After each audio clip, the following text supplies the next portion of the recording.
It's the weekend and you have financial questions that need answering. That can only mean one thing. It's time for Jill on Money, the show that takes the mystery out of your finances. Here's your host, Jill Schlesinger. Welcome, welcome. It's back to school. It's after Labor Day. I really think that we need to change the official end of summer to September 1st or something. Don't you, Mark? I mean, it's really emotionally where everybody is. Get back to work. Thank God it was a short work week. That's what everyone was saying. Welcome to the program. It's Jill on Money. We took vacation, but you didn't even know we did. But we did take vacation this summer. And it was wonderful, and we love hearing from you, and we endeavor to answer all of your email questions. However, we don't always get there on time. I should tell you that we are broadcasting live from the Capital One studios here in New York. And one of the great delights of being in New York is seeing all of the tourists leave at the end of the summer and only come back in the holiday time. No, I'm just kidding. Come on, visit us, and spend as much money as you possibly can. This is the time of year when people do kind of get their money heads back on straight. It's tough during the summer. So if that's you, if you're ready to kind of get the ball rolling and trying to move your brain out of which beach should I go to, which pond should I be fishing in, and which hike should I take, into which is the best allocation for my retirement account, then send us an email. It's askjill@jillonmoney.com. askjill@jillonmoney.com. So that's where you can get your answers, the answers to your questions. Should also note that we are always looking at building up our resource section. So we would love to hear from you. If you've come across some interesting resources, maybe over the summer, do let us know. And also, if you've got ideas for future podcast and radio show topics, we would love to hear from you. So just hop on to jillonmoney.com, and in the top right corner, there's a little button that says Contact, and you can send us a note that way as well. Okay, let us start the program with the way we always do, which is a call from one of you. So we have Heather on the line from Denver. Hello, Heather. Welcome to the program. What can we do for you? Hi, Jill. Thanks so much for taking my call. Of course. I am trying to figure out what our retirement number is, and I feel like I have a good handle on what our expenses are, but I don't know how to factor in taxes. So any guidance you can give about what sort of like good rule of thumb to plan on for paying taxes in retirement? Okay, let's talk about how old you are. Okay, I'm 47 and my husband is 53. Okay, and a little bit about yourselves, just some basic, how much money you've saved, how much you're earning now, and kind of those pieces. Okay, so total we earn about $170,000 a year. We have kind of different buckets of money. We've got about $500,000 in Roth IRAs. About $1 million in tax deferred, so that would be like rollover IRAs and my husband's 401k. Yeah. And we also have a brokerage account that's got about $450,000 in it. In the $450,000 brokerage account, I imagine just because the markets have come back that you have a lot of gains in that account. Do you have an idea of the $450? What's an unrealized capital gain on that? I do not know. All right, we're going to ballpark this. No worries. Okay. Okay, and what's the target in terms of retirement date? Like, not the actual date, not like, August 13th, but year, I mean. Probably, we're not sure exactly when we'd want to completely retire, but maybe in about 8 to 10 years we might want to cut back, work part-time, that type of thing. Perfect. That's great. And you said you have a good handle on the income, so tell me about what your income need is. I think it's somewhere between $60,000 and $70,000. That would be after tax. Great. Have you gone to the Social Security website, ssa.gov, and gotten a snapshot of what your Social Security benefit will be for each of you? Yes, I think for my husband it would be around 30,000 if he took it at about 67. Mine would be a little less. I've had more of a spotty employment record, so probably more like 15 to 20. Okay, that's great. Okay, so we got a good chunk, maybe 2/3 of your need just through Social Security on a pre-tax basis. So we know that. Yeah. Here's the tricky part. So let's just like look at the different buckets of what you have. Obviously, the Roth, you don't have to worry about it because you don't have to factor taxes into that.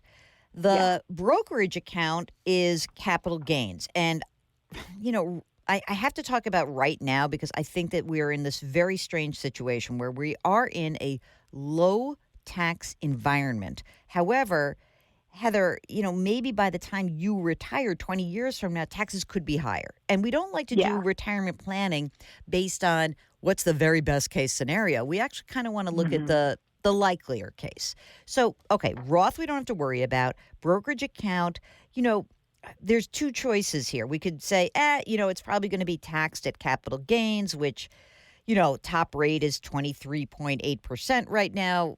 Maybe you could say that a quarter, just to be really safe, a quarter of the gains of that account might go away because of capital gains. Okay, you could do that. I don't know if you have to. It's the tax deferred account that's really the thorny one, right? Because when you take the money out of that tax deferred account, you are taxed at whatever your tax bracket is at the time. So if you look at today, not that you would take the money all out at once, but even if we were just kind of to wind the clock forward and say, let's pretend it's your required minimum distribution. And, you have, I don't know, $45,000 of Social Security. You're starting to take your money out now from the tax deferred accounts. Maybe you're in the 12% tax bracket at that time, if that's today's tax rates. I don't think that's likely. I think tax rates would go up.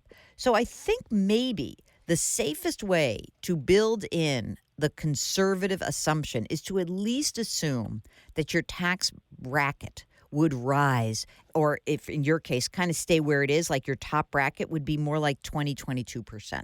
I wouldn't drop it down. And so if you look at that tax deferred account, in your mind, what you could, there's two ways to treat it. One is to say, if I really want to play around with these numbers myself, I would say, I don't really have $1 million of tax deferred. It's as if I had $800,000 of taxed money.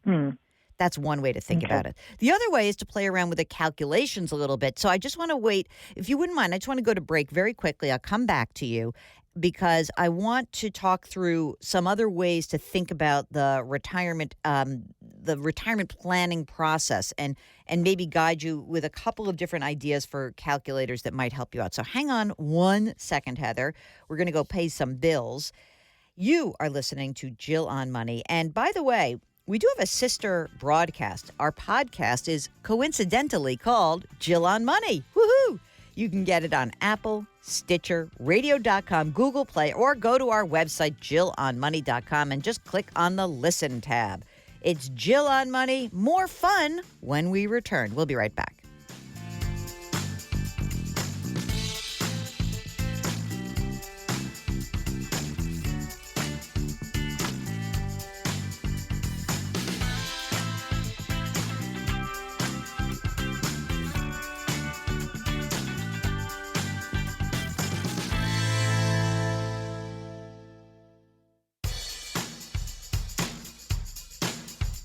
Do I invest here? Should I put my money there? Jill Schlesinger can help you. Back to Jill on Money.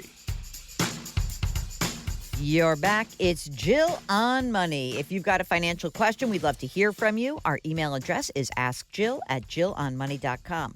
Before the break, we were talking to Heather. She and her husband are trying to do some retirement calculations. And you're being so smart, Heather, because you're trying to factor in taxes. And so I guess what I'm wondering from going back to your question, do you work with someone who has helped you prepare your financial future with retirement, or are you doing this on your own? We're basically doing it with our own. We have talked to, we have a Vanguard account, so we've talked to some advisors there. Okay. But other than that, we're kind of doing it ourselves. Have you used any retirement calculators specifically, or have you just played with the stuff on the Vanguard website? Basically just done the Vanguard, nothing real in depth. Okay, great. I have a couple of ideas for you just to help you out, only because I heard in your voice a bit of the, hey, we're kind of do-it-yourselfers. There is there's an easy, I would say, high level, just give me a big breakdown of my retirement, a calculator that's free. It's called the Choose to Save Ballpark Estimate. So choosetosave.org/ballpark. That one is kind of interesting because, it'll give you sort of like your that's almost like your first pass at this. There's also a website that I think is interesting. I've been trying to get this guy who's behind it on the podcast, but he's blowing me off. But anyway, he's an economist. Those economists, they're very thorny. Yeah. Anyway, this is called esplanner.com. And by the way, I don't have any financial interest in this. I just think it's kind of cool. And it's not very expensive. It's I think it starts at like $120 or something. But anyway, they have a way to build more sophisticated retirement planning scenarios. And I don't know if it's $120 or $200. I'm not exactly sure where it comes out, but they'll give you an analysis that probably would build into your retirement plan different things like the potential of changes in tax law, or maybe build in other things that are going on. And you didn't mention if you had kids or not. Do you have kids? No, we don't. That's why you can retire early. I'm just kidding. So anyway, but it will also, it will build in, like, okay, I live in Colorado now, but if you move to a different place, you might say, hey, what would happen if I moved to blank, some other place, Washington State.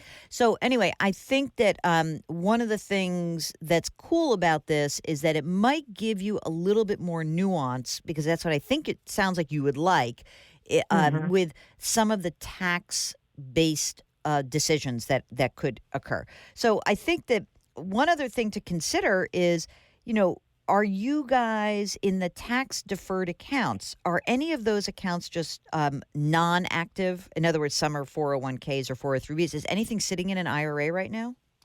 Yeah, we have some rollover IRAs in that mix. So, and the 170, pretty consistent income? Yeah, it is. There's one other thing to consider. I don't know if you're going to like this or not, but if you want to have much more clarity on your tax liability, what you could do is you could convert some of that rollover money into Roth money. Whatever you convert would pop you into a higher tax bracket, because you guys are probably your top bracket right now is 22%, but the next bracket's only 24%. So I wonder if it might, and this may be part of like going through a more sophisticated planning process, which is, hey, maybe what we should do is convert some of this deferred money, tax deferred money, into Roth money, and we'll know that it's a 24% tax burden at that price, right? At that level, and we'll never have to worry about it in the future. And that may be something that gives you more comfort. For me, I wouldn't mind having like half of my money tax deferred, half of my money in Roth, because I really do think that we have a risk of seeing tax rates go much higher in the future, at least during our lifetimes. I think that maybe it wouldn't happen tomorrow, but I do think in the next, 10, 20, 30 years, which is, the time of your potential retirement and beyond, that I think we're going to see higher tax brackets. And maybe it makes sense to convert some of this money right now. Well, I was wondering also, right now we're maxing out my husband's 401k contribution. I was wondering if it would make sense to put some of that money into the brokerage account instead and go ahead and take the tax on it now. Well, look, that's a possibility. That might put you in the 24% bracket anyway. Does your husband work for a big company, out of curiosity? Fairly big company, yeah. Do they have some of them are putting in Roth 401k options. Have you looked at that? Does he have that? I don't think he has that, but we could check. Yeah. Check it out. A lot of companies are starting to do it, and I think that I might be interested. I don't know. I think that if he could do a Roth 401k, that would be great. You could pay the tax due, but then again, you might be, I don't know. It's sort of like 6 one, half dozen the other, right? So or you could see whether converting makes more sense because it's still going to be, you're still going to get popped up into the next tax bracket, I think, if he's not making the salary deferral. Mm-hmm. You know what I mean? If he's paying the tax on it. But all of this is to say that you're doing a fantastic job considering this. Absolutely. Oh, and I think that you don't have to go crazy, but I do think thinking about the tax situation, maybe this esplanner.com will help you out. Okay, great. Sound good? I appreciate all your help. My Thank you. pleasure. All right, take care. Good luck. Okay, bye-bye. Bye. All right, we got a question from somebody who was looking at putting some money into a 401k, but she no longer works for the organization, and now she's self-employed, and she's kind of freaking out, like, hey, wait a second, I don't have a 401k anymore, and I wasn't allowed to use any of the details about her situation on the air. But there's two things that happen. One is she doesn't have access to a 401k, and the other is she's gotten a windfall from the sale of a home.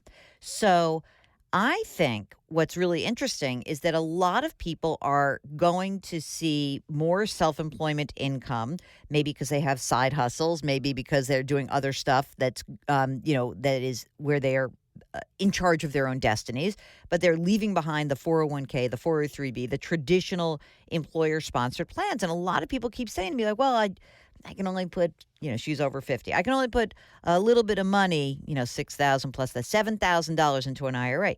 Hey, there's an entire world of retirement plans for folks who are self-employed. And they range from a SEP IRA to a 401k just for yourself, a solo or a uni 401k, to profit sharing plans, to actual defined benefit, like putting in a pension plan for yourself. Some of these accounts allow you to put away $56,000 pre-tax, another $6,000 if you're over the age of 50. Some of these plans allow you to put in a couple $100,000 a year away. And that's amazing. And it does not require you to put the exact same amount of money away every single year. So if you're interested, Mark, maybe I should write an article about what to do, like retirement plans for the self-employed. That sounds like a good column for me, right? Yes, he's shaking his head. I'm going to put that down as a note. Here it is, retirement plans for self-employed, and then we'll put it on the website. How about that? I better get busy with this. Oh, brother. So do check it out. If you are flying solo and doing your own gig, be sure to know there's a lot of options for you. And so thanks for writing. And if that's you and you want to know which one to choose, give me a little bit. I need like a week to bang that article out. I'm going to make that my Tribune article, Mark. That's a good one, right? I'm happy with that idea. Okay. So happy to be with you all. The website I kept plugging before, esplanner.com, esplanner.com. You can find the link to it on our website, which is called jillonmoney.com. Just go to the resource tab, and you'll see all sorts of fun stuff there, all good stuff. Also, I want to remind people to please, if you're looking at Social Security stuff, just go to ssa.gov or go to our website where we have the Social Security Estimator, and you should manage your own account online. Those are the things that you can do. It's Jill on Money. That's the name of the website. That's the name of the radio show. And we'd love to hear from you. Send us an email. Ask Jill at jillonmoney.com. We'll be right back.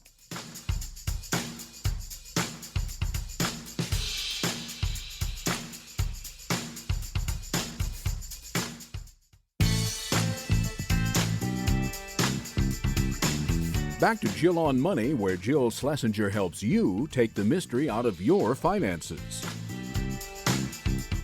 You're back. It's Jill on Money. And if you've got a financial question, send us an email. Ask Jill at jillonmoney.com. That's what Dave did, asking about the tax impact of Social Security. Dave says, it's my understanding you could pay up to 85% of half of your Social Security depending on your income. That is true. So the taxation is right. If you make 34 grand as a single, 44 married, yeah, you get taxed. I don't know what to tell you, man. Them's the rules. And sorry. Okay. No, we've been getting so many questions about Roths. So this is interesting. I was early retired. I've got substantial IRA money, and I also have sufficient after-tax money to avoid withdrawals for several years, possibly when my required minimum distribution kicks in. I'm 61 and a half. My advisor feels strongly that I should be doing Roth conversions every year. I've done several. The balances are still under 10% of my traditional IRAs. Any thoughts are appreciated. Uh, hmm. Well, I mean, I presume that your advisor has done the math. I don't know how much money you have. If you're doing this simply as a tax arbitrage and you have plenty of money anyway, I'm wondering if the big impetus here is to pass along an asset that's already been taxed. That is a good reason to keep doing it. And it is kind of nicer to try to convert some of the money today while tax rates are low. And maybe I would do it until tax rates drop, tax rates change or probably go up. So I don't know. I'd probably keep doing it. So that would be me. Not a zillion dollars. Keep it simple. Don't go crazy. Here's another Roth question from Dennis, who said, in your column recently, you said when you take money out of the Roth after 59 and a half, you don't pay any tax. Don't you have to pay tax on the gain above the basis? No, that's the best part of a Roth.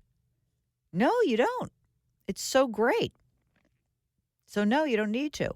Paul has a traditional IRA, and under the new tax rules, he claims the standard deduction.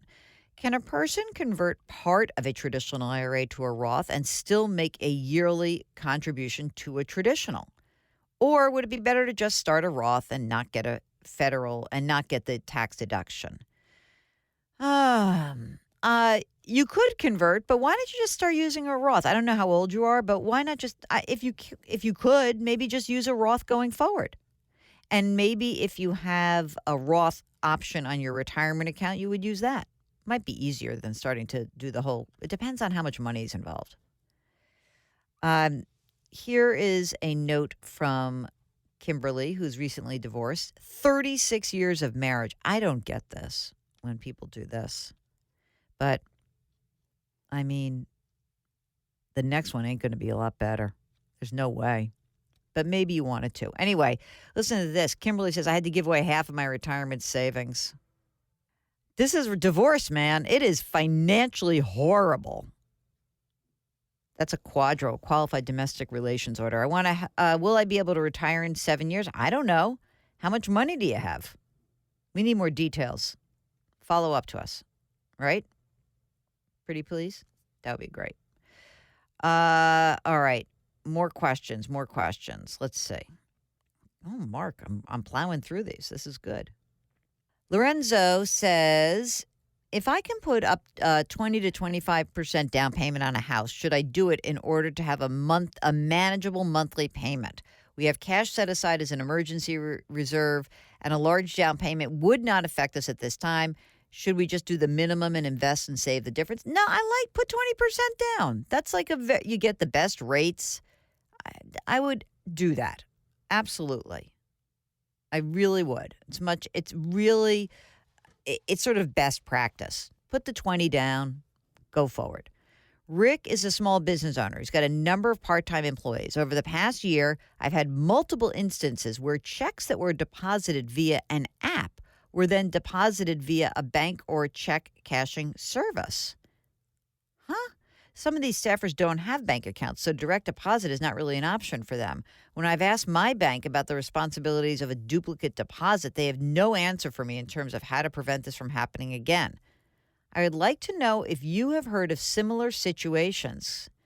What is the best practice to ensure that a check is only deposited once? Wow, I don't know the answer to this. What I would do is I would talk to an accountant.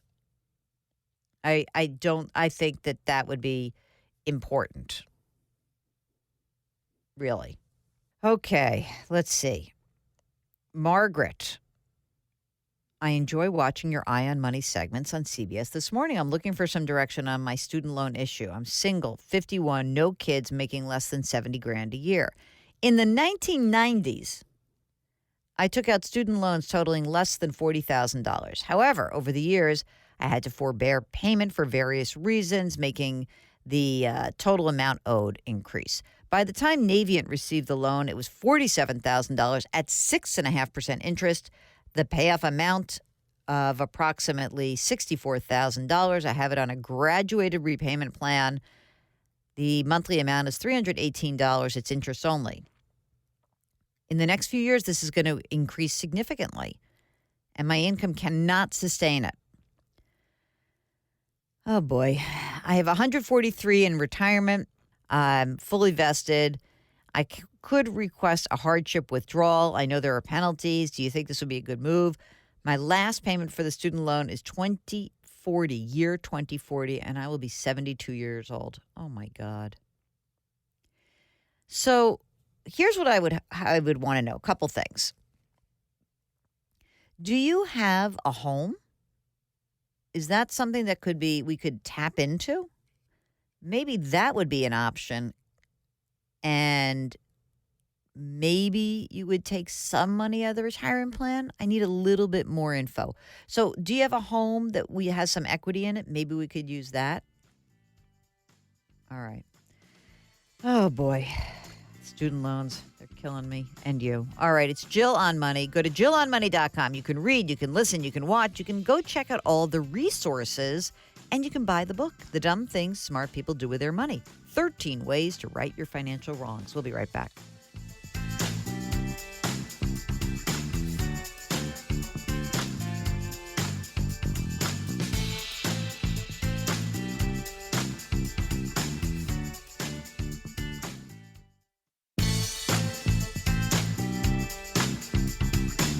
If you've missed any part of the show or want to check out a past show, go to JillOnMoney.com for more great personal finance content. You're back. It's Jill on Money. Have you checked out our podcast? It is also called, coincidentally, Jill on Money. A little different than the radio show. And you know what's kind of cool about the podcast? The podcast you can listen to whenever you want. So go subscribe to our podcast, Jill on Money. You can get it on Apple, Stitcher, Radio.com, Google Play, anywhere else you find your favorite podcasts. And if you've got a financial question, we always would love to hear from you. Just send us an email. Ask Jill at JillOnMoney.com. Okay. This is a question from, I'm going to say P because the name is very distinct. Okay, it's about VWINX. It's a Vanguard fund. And so the question is, this Vanguard fund has 58% in bonds, 37% in equity, the rest in cash. I'm 76 years old. Is this appropriate for me to invest? And I'm looking to invest $50,000. I have over $200,000 in my IRA account. It's all in equities. Wow. You're 76 and you've got 200 grand and it's all in equities? Well, there's a couple things you could do.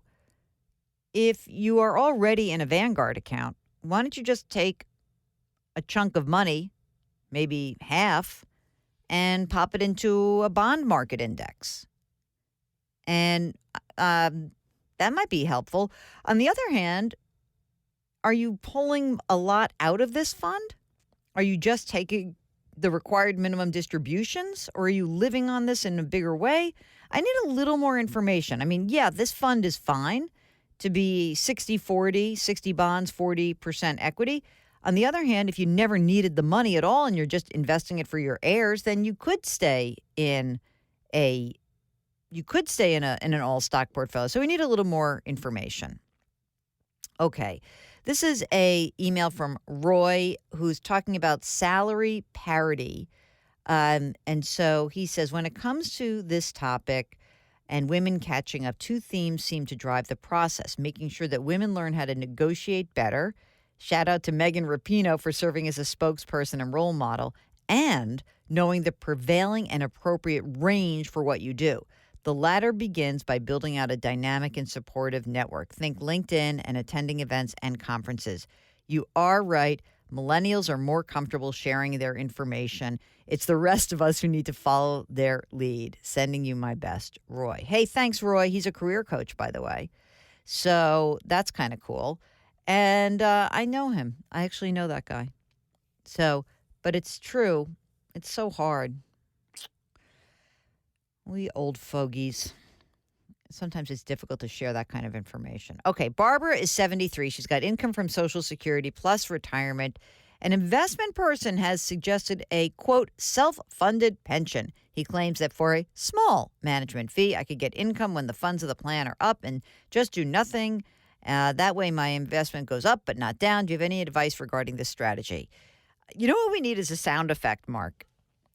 You know, like, yeah, one of those like, or wah, wah, wah, wah, like an English siren. So, Barbara, I would like much more information about your situation, but my guess is that the self-funded pension is just a fancy name for an annuity. And as a result, what I'm going to ask you to do is maybe get back in touch with us and tell us a little bit more about yourself. I'm going to tell you to do not sign on the dotted line. Take a moment. Let's get some more information. I'm not sure you even need this, and it certainly is not going to be for a small fee. How about that? Christine's a 33-year-old single mom. She paid off all of her debts. She bought a home for $375,000, makes about $100,000 a year. I'm focusing on planning for retirement and saving for my 2 kids' college. I need your advice on retirement. I have $75,000 in a traditional 401k, and I'm thinking of opening a Roth 401k at my job, maxing it out at 6%, then putting 10% in my traditional. Is that something I could do? I think it actually depends on your employer, but you should be able to do it. But my question is, if you make $100,000 a year, maybe you should just do a Roth for the whole 10%. Chances are your income is going to rise in the future. Your tax bracket is low now, so I might do a Roth for the whole thing. So you could potentially do partial, but check with your employer, and then maybe I would consider just doing a Roth for the whole thing. Next, her kids have 36 months of free college education through their dad. I've saved up some money in a 529 for them because of the benefit. Should I invest in their education savings somewhere else? And if I do have extra cash flow, do I throw it to my mortgage, invest in index funds? No, here's what you do. Stop putting money away in your 529 plans. And then instead max out your retirement account. That's what I would do. I don't know how much, I shouldn't say that. I don't know how much money you have in your 529 accounts, but if you have extra cash flow, it should go into your retirement account. You are not maxing out yet. You know, because you know, it seems to me that you're just shy of the max out. But remember, $19,000 a year, so max that out first. Extra cash flow, not on the mortgage, probably in the 529. I don't know, like 36, you have 36 months of free college. So you got 3 years down. I don't know if you need to save that much more for college. So max out your retirement and then maybe a non-retirement account. That's about what I think you should do. Okay, it's Jill on Money. If you've got a question, send us a note. Ask Jill at jillonmoney.com. Hey, during the break, go onto the website, jillonmoney.com. Sign up for our free weekly newsletter. Okay, we'll be right back.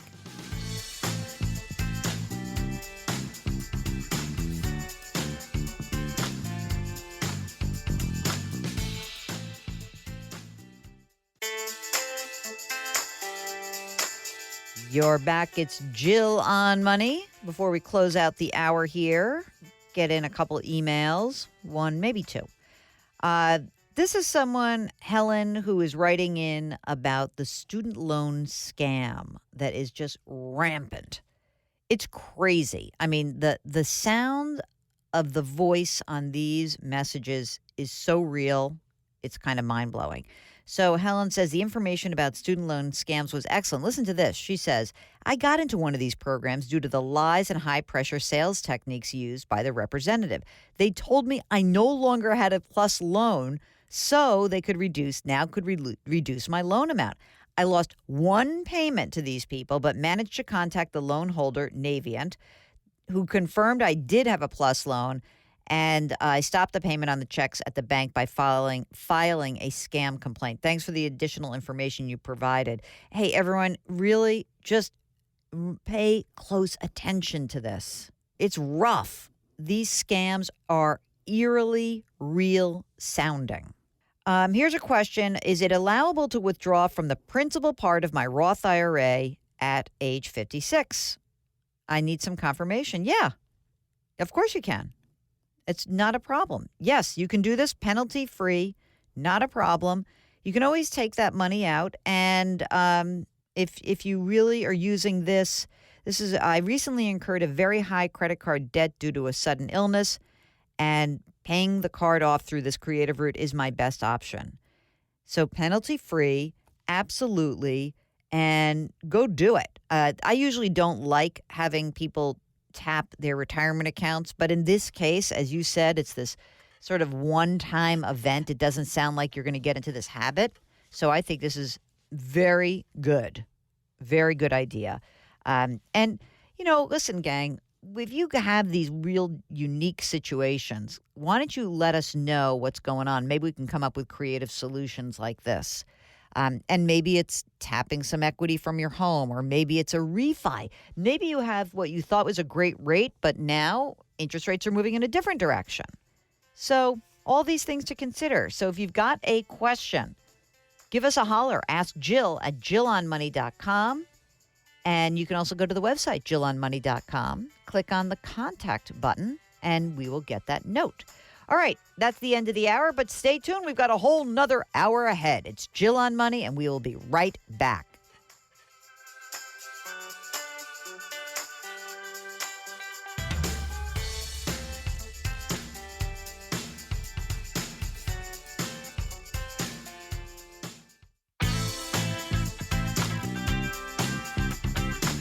It's the weekend, and that can only mean one thing. You're listening to Jill on Money, the show that takes the mystery out of your finances. Here's your host, Jill Schlesinger. Welcome back. It's hour number 2 of Jill on Money. We are broadcasting live from the Policy Genius studios. Policy Genius is the easy way to compare and buy insurance. Check it out. Go to policygenius.com. All right, let's blow through some emails here. Come on, I got to dig out. Neil writes, I am 55. I have a SEP. He said 401k, but I think he means a SEP IRA. How much can I roll over to a Roth IRA? What are the tax issues? Recommendations? Thank you. So some of you may have these SEP accounts, Simplified Employee Pension, SEP. And usually it's through a small business, you being the small business owner or part of. You can convert a SEP IRA to a Roth, and this would allow you to, generally speaking, like any Roth conversion, you pay the tax today so that you don't have to pay it in the future. You can convert a SEP to a Roth a couple of different ways. So I don't know if you're still working or not. If you're still working, I'm not sure you can do it, because the easiest way to do this would be to go from a SEP by doing a rollover, and the rollover goes into essentially a SEP into a Roth IRA. You tell the trustee of your SEP to move the money directly to your Roth, and then you have to pay the taxes. So again, whatever happens in the SEP IRA, whatever has happened, and all that accumulation, you have to pay tax on it. So just remember that, right? Okay. Now, the thing that I don't know is whether or not you can do an in-service Roth IRA conversion. So if you're still working, I don't know the answer to that, Neil, but I would let me know, are you still working or not? And then we can talk more about this. How's that? Makes sense. The Secure Act, which is a retirement account, a retirement overhaul by the Senate and the House. Hasn't passed yet, but there was an article in July about the Secure Act, and everybody's freaking out about it. First of all, it's mostly going to be good. The problem with the Secure Act, that people have a lot of money who are worried about it, says that if you have a whole bunch of money in your IRA, is that your kids would then have to pull that when you die. Your kids have to pay that, or your heirs would have to pull the money out very quickly, as opposed to stretching it out over their lifetimes. It's not passed yet. Don't go crazy. And let's see. I think the Secure Act, I'm going to write about it, but I'm only going to write about it after it passes both houses. So it's it passed the House. It has not yet passed the Senate. And so until that happens, I'm not going to write about that. Here's a question. We are Americans living in Canada. We own a hardware store in Washington State across the border. We pay taxes in both countries. We're close to selling the business and retiring. We're 60. My wife has only worked in the States since 2012, and I have my whole life. Our income combined is about $400,000. $600,000 in investments, $1 million in our house. The business itself was worth $1 million. We'll have proceeds left over. We're going to get some money from Social Security and Canada. Questions. When we sell the business, how will the taxes in both countries affect the net proceeds of the $1 million sale price? I have no idea. This is an accounting question. Believe me, I'm not weighing in on any accounting issue. I would get yourself a CPA that is well-versed in both Canadian and U.S. rules. Okay, next question. Want to take advantage of Medicare. When we turn 65, we'd like to live in Canada. How can we do this?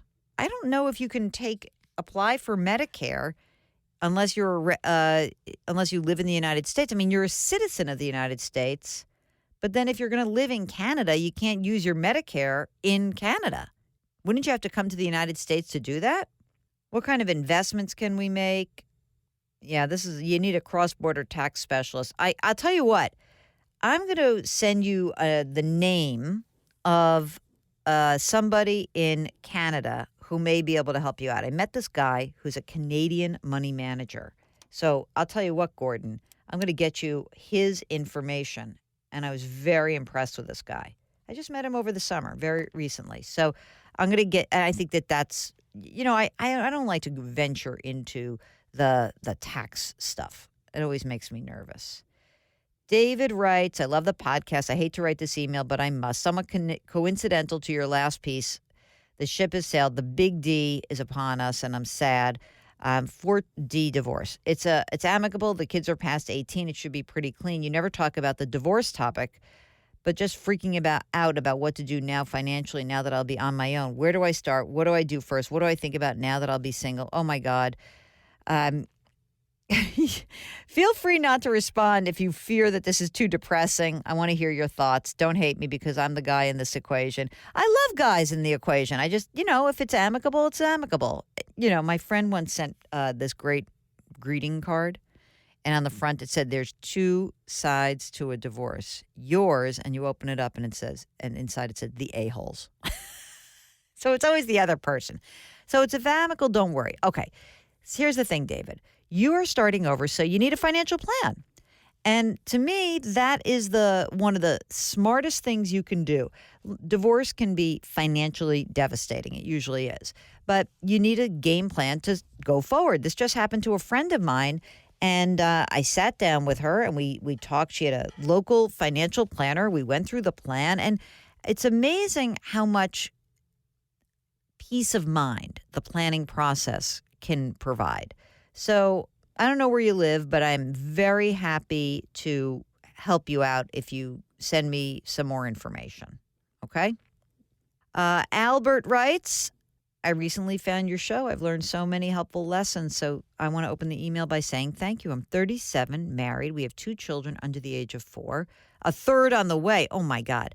My wife stays home with the children. I earn around $100,000 a year as a federal employee.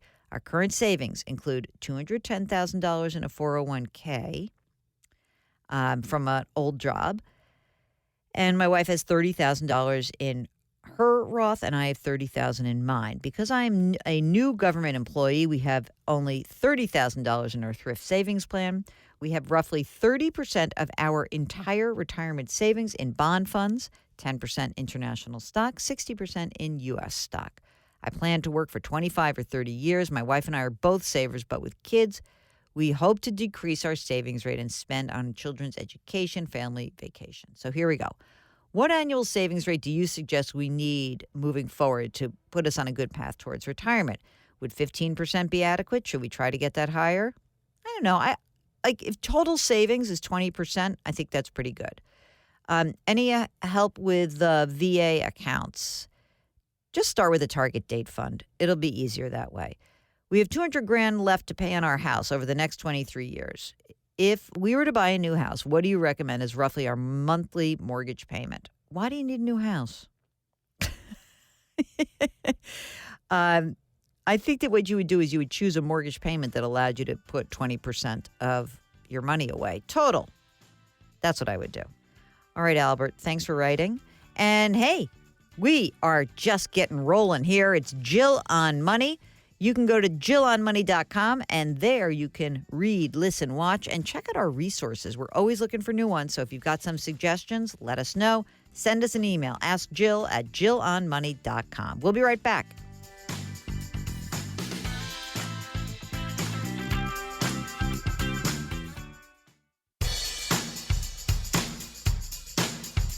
Follow Jill on Twitter and Instagram for more personal finance content. Just use the handle @JillOnMoney. Now, back to the show.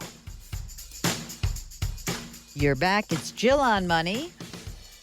And we're trying to blow through some emails here. So feel free. Shoot us a note. Ask Jill at JillOnMoney.com.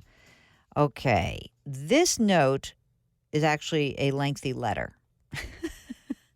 So bear with me because I'm going to read the whole thing. L is the name. L. Okay. Hi, Jill. I so enjoyed reading your latest book. Also my only book. That's my little editorial there. Many thanks to you for sharing your gift in creating a beautifully written work that really lays everything out in black and white. I'm 63 and headed for retirement or semi-retirement of some sort at around age 66. My spouse and I are seriously considering the idea of selling our home and renting at that time. I love how you wrote about that in your book, and I couldn't agree more. Our current home is almost paid for. As you know, this would free up our equity for retirement investments and better cash flow. The only reservation we have is that some rental properties we lived in years ago were not up to the standards that we enjoy now. And as homeowners for the past 35 years, I can understand that. And to maintain those standards, our rent would be extremely high. As a happy medium, I'm considering a mortgage on a brand new home in a lower priced area with little or no maintenance, with at least 1 year builder warranty. If financed the cheapest way possible, we'd be looking at 20% down, so we avoid PMI, closing costs under $2,000. No points, and probably some type of 30-year fixed rate, adjustable rate, or interest-only financing. The goal is the lowest possible payment. I don't know if I would do an adjustable or interest-only, but we'll get to that in a second. Okay, hypothetically, if we buy in a desirable area that is appreciating, capital gains are tax-free after we live there at least 2 years. I wouldn't think about that at all, but okay. Okay. Although timing and predictability are not in anyone's favor, historically there's a distinct possibility we'll make money on the new home when we sell. Why? All right. And okay. My research indicates we can do this, even as seniors without jobs, as long as we have adequate cash flow to qualify for future loans. I think this scenario is worthy of a closer look. I was simply wondering what your take might be. Hey, I think it's great. Part of the reason I wrote the book, You Buy When You Should Rent, as one of the dumb things smart people do, is that they don't go through a process that is as thoughtful as what you yourself are laying out. And I think that can be damaging here. Now, if you're telling me essentially what you have chosen to do is downsize, that's great. You should downsize. I wholeheartedly applaud that. What I have found is that many people don't actually downsize, that they end up buying something that is too close in value to what they're selling. So if it works for you, I absolutely think it's worth considering.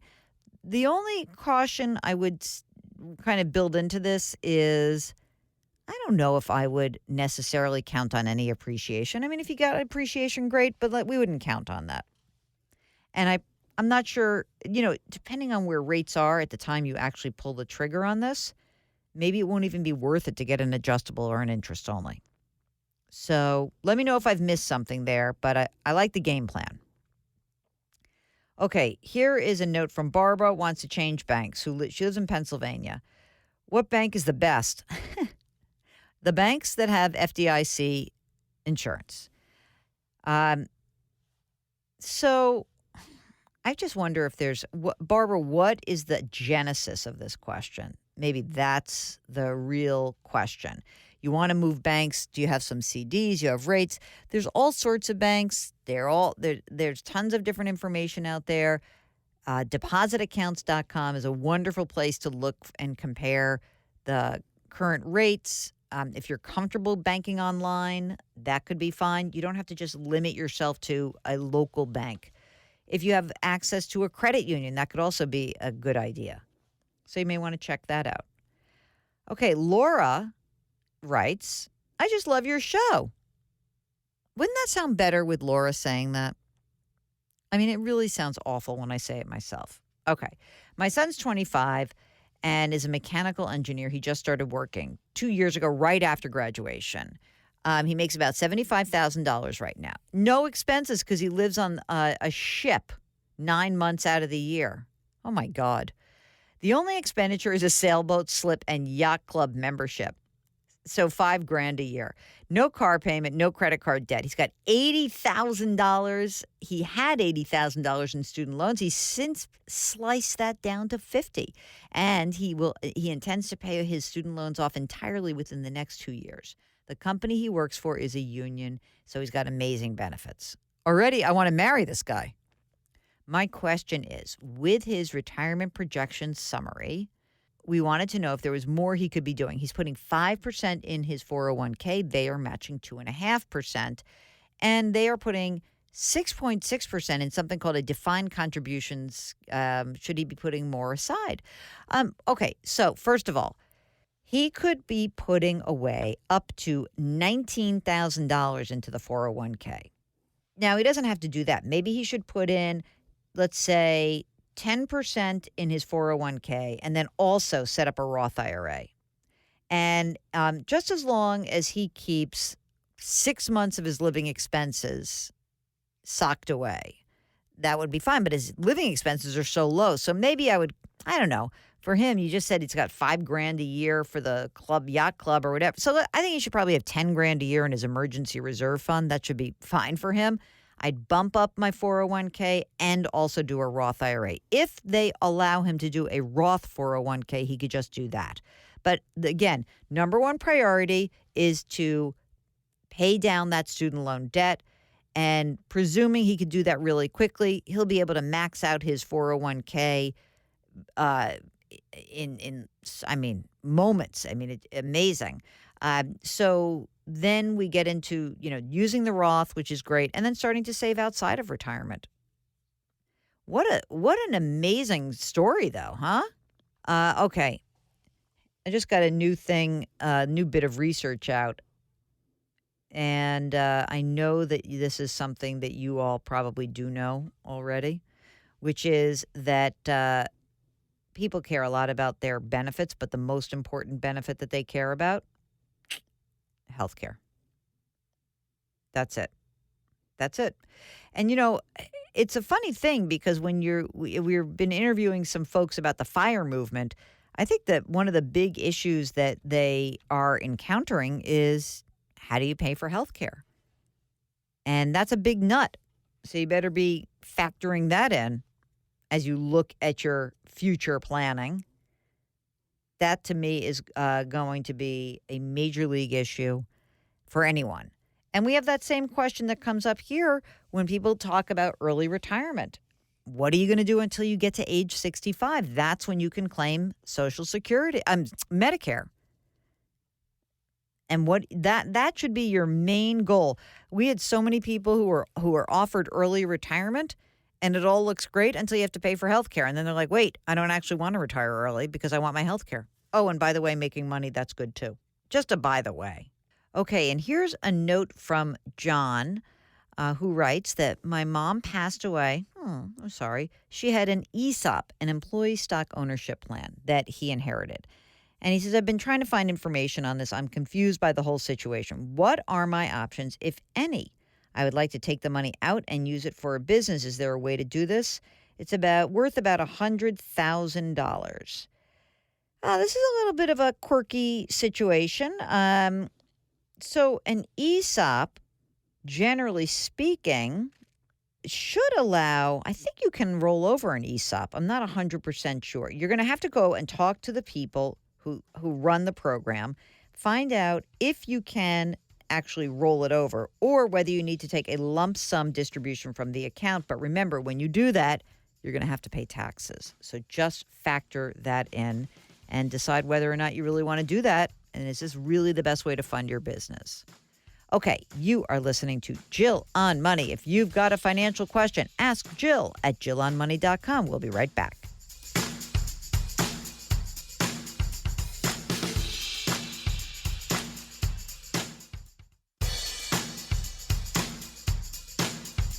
Follow Jill on Twitter and Instagram for more personal finance content. Just use the handle @JillOnMoney.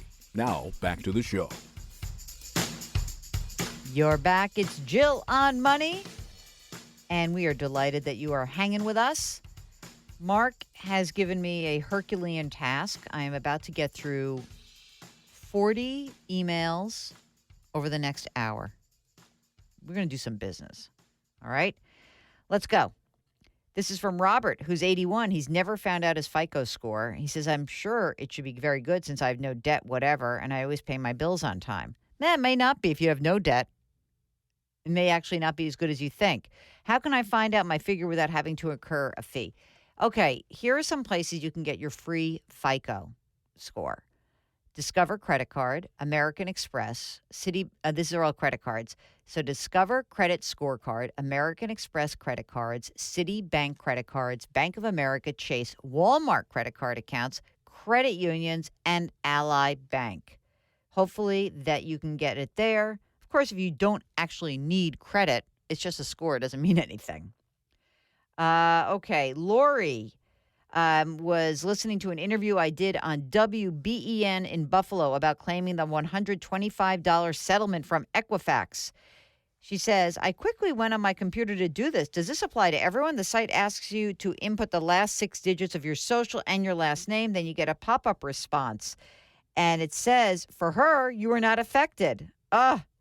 So, yeah, so she says, if I'm not affected, can I file a claim anyway? I mean, you might file it, but I don't think you're entitled to it. You have to have been affected. So it can't hurt to try. But when I went and did it, I wanted to make sure that I was, first you're impacted. So then I did it. But let us know how that follows through there. Okay. I read your article recently about scams, and I experienced a new one I think we should register with the government and also inform the public about.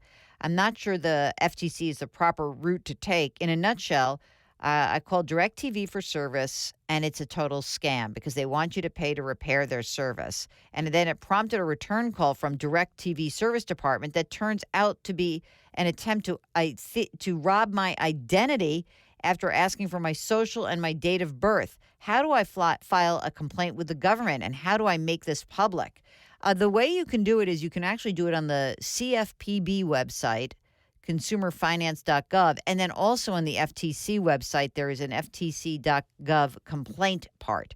I would register at both places, and thank you for keeping us abreast of that. So if you're a DirecTV person and you get some notification from the service department, it may be bunk. Barry writes, I'm so disillusioned when I get calls collecting for a charity because so little can actually go to the charity. it's just wrong. Well, you know what? That may be true. It's good that you have more information about what percentage goes to charities. That's what I think is good. So a lot of websites now that are actually out there putting the information out to the public. Chelsea writes, I have a 14-year-old and an 8-year-old. Should I be checking to see that whether their credit was compromised? Yeah, you should. Absolutely. And I know it's uncomfortable to enter information. Again, ftc.gov/Equifax will give you the Equifax stuff, but you should be checking at annualcreditreport.com. That's annualcreditreport.com. I was on TV and I said annual credit score recently. It's annualcreditreport.com. So that is something everyone should be doing at least once a year. Question. This is from John. After we pay our taxes on our required minimum distributions, can the remaining amount be put into a Roth and considered a conversion from the regular IRA to a Roth IRA? No, because you can only put money into a Roth if you have earned income. So, and you don't have to put it back into a Roth. If you have earned income, you can do it, but no, you can't do it that way. What's the best way to pay off a 30-year mortgage with 15 years left on it? Pay it off. Just put extra money down. Okay? That's the easiest way. Jan wants to know, should I rent or buy? I've got $300,000 in my traditional IRA, $100,000 in my Roth. I am retired. I gross $5,600 per month in retirement. I'm 63 years old. Does it make sense to buy or continue renting? I'm not a handy type, but I have toys that I use to fish and hunt, so I need space to keep them. A condo doesn't provide that. Can I borrow money against my IRAs? No, you cannot borrow money against your IRAs. It depends. I don't know the difference. In your area, we need to look at exactly what it would cost you to buy something comparable. That's what we need to know. It may be better for you to simply stick to what you have in the rental. Just saying. Okay. Oh, let's see. Our daughter went away to college, Eastern Kentucky University, in the fall of 2013. She received a bachelor's in family children's studies in 2017. That's good. Her tuition was paid for through scholarship. However, she did have to take unsubsidized loans for housing and books. Her grand total is $57,000? She has since come home to live and is furthering her education. She's getting a bachelor's and master's degree in nursing. Her last 3 semesters are being paid for by a hospital. She's not paid any of the other school loans off. My husband and I would love to help her, but our annual income is just over $100,000. I was diagnosed with breast cancer and just finished treatment a couple of years ago. This all set us back. What are her options to pay off the loans as quickly as possible? We've heard of public service forgiveness loans. How would she go about doing this? Okay.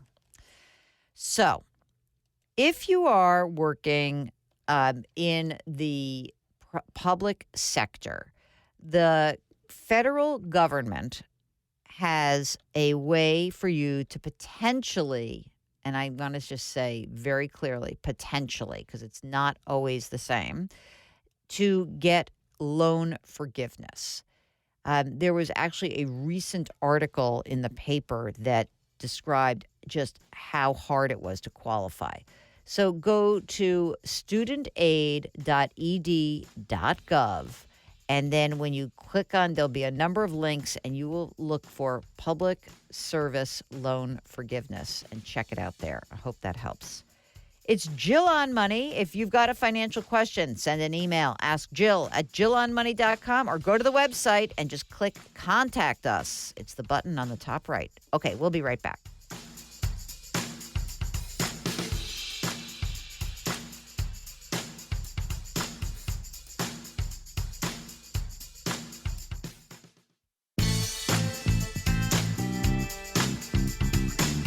If you've missed any part of the show or want to check out a past show, go to jillonmoney.com for more great personal finance content. You're back. It's Jill on Money. If you've got a financial question, we want to hear from you. Send us an email. Ask Jill at jillonmoney.com. We're trying to get through some of our summer emails, so let us continue here. This is a very interesting question. This is from somebody who says, I'm relatively new to your website and shows. Do you have any items related to long-term care insurance? Yes, we do. We have a couple of articles that I've written way back when. But here's the comment that I thought is interesting. It appears a lot of retirement and financial advice is focused on people who are previously married or have long-term significant others. There's another group of us who have no one. I think many of the personal finance writers forget that we exist. We don't forget about you. But I will say this. If you are by yourself, that may mean that you actually don't need long-term care insurance. You might just spend your assets down and be fine. So sometimes the reason why you talk a lot about couples with financial planning is that especially when it comes to long-term care, if something happens to one and the other one is left bereft, that's not good. So it's a very interesting point, though. And I think I should do that. Maybe I'll take a little bit. Maybe I should do a singleton approach to financial planning. That could be a good article. Let me think about that. Okay, here's Felix, who's almost caught up with podcasts, and thanks for the info and advice. Here's a story. Over 15 years ago, I participated at my first job's employee stock purchase plan. I left the job. I never sold the stock.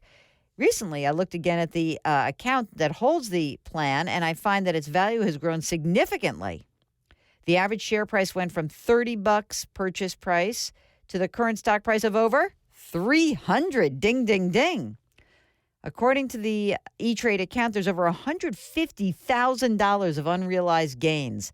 I recognize I shouldn't be leveraging the stock from one company, but I'm at a loss at what I should do with this. So here are your choices that he presents to me. Do I sell it all at once or in small increments? My guess is probably all at once, since I'd be in this 15% long-term capital gains rate regardless. Yeah, I agree with that. Should I pay down my mortgage? No. Should I reinvest some sort of the proceeds in a ETF like an S&P 500 or do something else with it? The answer is, just so you know, the mortgage rate was 3.35%.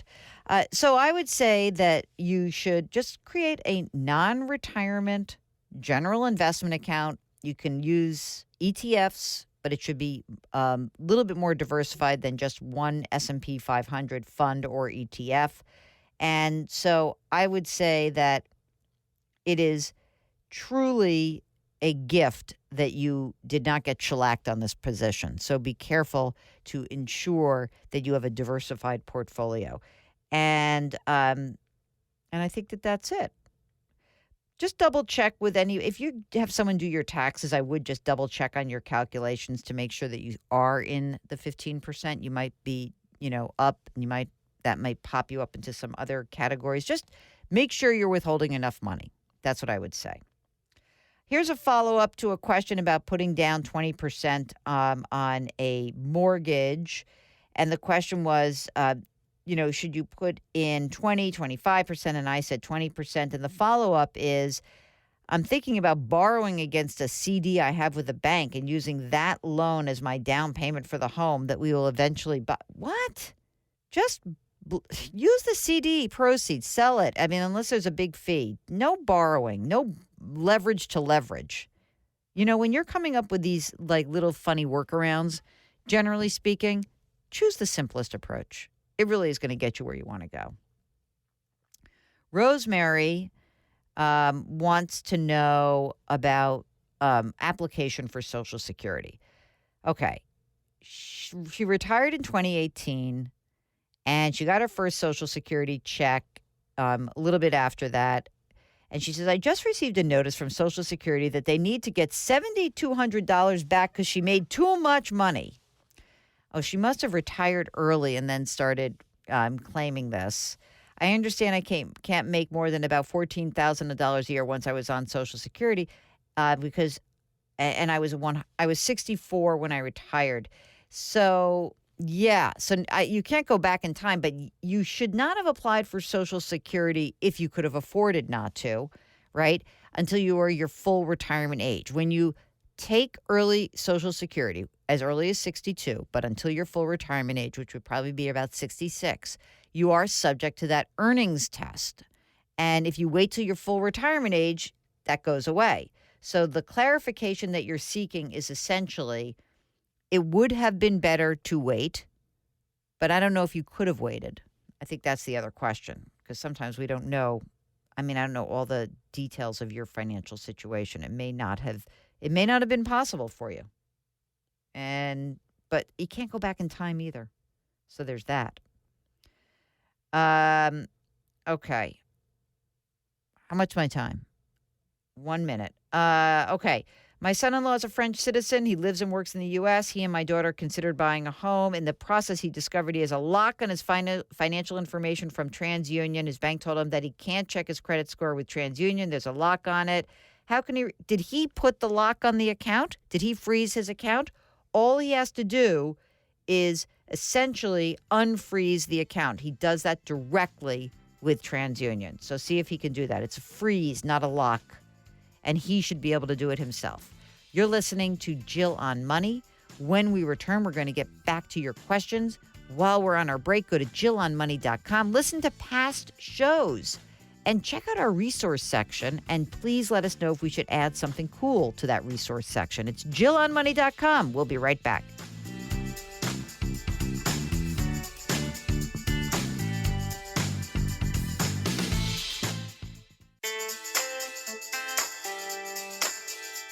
You're back. It's Jill on Money. And before we finish up the show, a couple of emails here. Jennifer wants to know about a Vanguard tax-free fund.